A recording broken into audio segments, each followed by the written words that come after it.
there's my egg. And I'm going to divide that in half.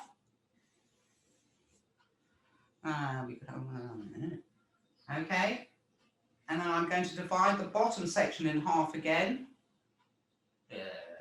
About half. Okay, so that's half, and that's half, and this is half, and this is half.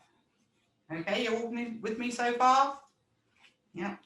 And then I'm going to switch to a black pen. And actually, I'm just going to go here. So, so if you call this, so that I'm going to make my chin down here. So that's my chin. And then I want to have 1/3, 1/3, 1/3. Do people remember this? 1/3, 1/3, 1/3. So this is the hairline, although this is a bit low maybe. This is the wrong end. Hairline. So this is the hairline. Maybe they've got a boot on here. This is the eye line. And this is where the nose goes. Okay, so you're just basically trying to go through proportions. Now remember this kinetic learning, which is you take your thumb and your forefinger like that. Yeah, put it on your nose, which will probably be, you see, put it on your nose. And then that is 1/3, nose is 1/3, eye line to hairline is 1/3. And this applies to bald people too. So the face is divided into thirds. And then on the eye line is the eyes, obviously. Let's put the eyes in. So we've got an eye here and an eye here. I think I made mine rather round. And then also on the eye line, that's where the ears attach. So we're sort of stereoscopic hunters. So our eyes and our ears work together. And then on the above the eyes, you have your eyebrows.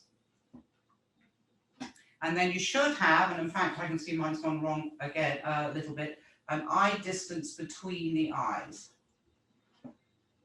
And I think I have shown you before that rather scary diagram from that wonderful 1950s book where they used the eye as a measurement within the face.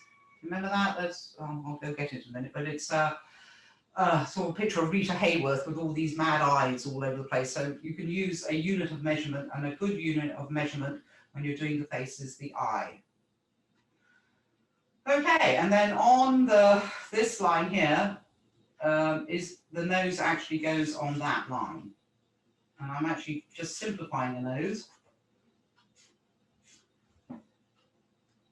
And that's where the nose goes.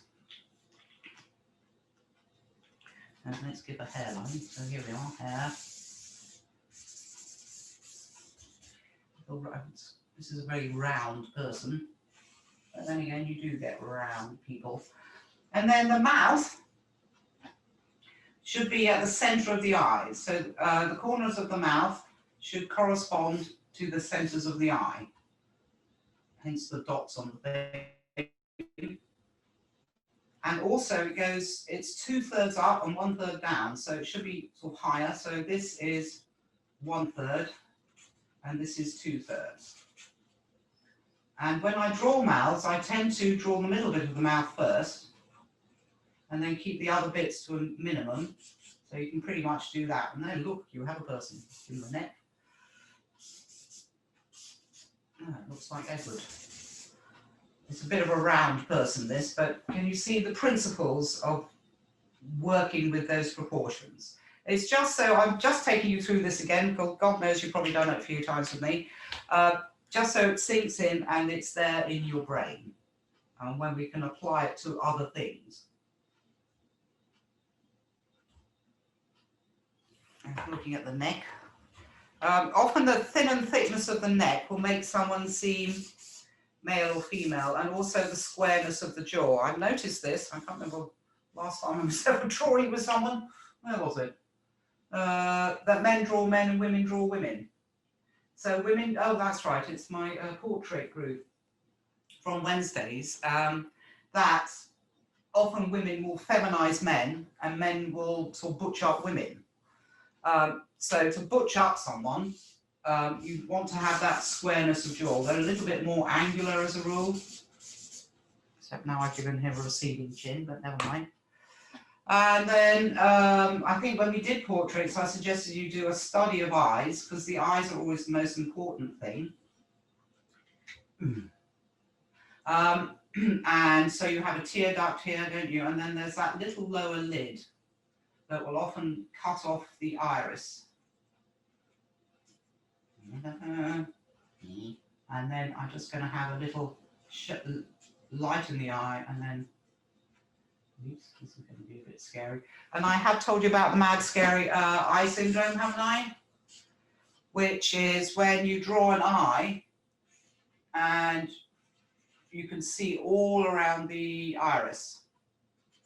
And then that means to a sort of human monkey that we are, that that person is mad or bad or just about to kill you. So you don't want white around the iris of the eye when you draw an eye. And you can see that in the Dali picture that we're going to do. And if you want to get good at drawing people, just practice. I mean, you can find images anywhere. You could even do a self-portrait, even though it was vetoed for this lesson. So I would just practice. I would say fish things out of magazines, but does anybody ever get magazines anymore? Or draw a loved one, or draw some photographs, but just practice drawing people. And one of the nicest things to do is if you get good lighting, and that's why I think I would trail in with all these pictures of old movie stars, because the lighting in their portraits is just fantastic, and you get beautiful pictures. You think of Marlene Dietrich, she used to travel around with her lighting man, and she learned a lot about lighting to appear more beautiful than she was. But if you look at those portraits, they're just fantastic. So if you want to get good at faces, practice, practice, practice, practice.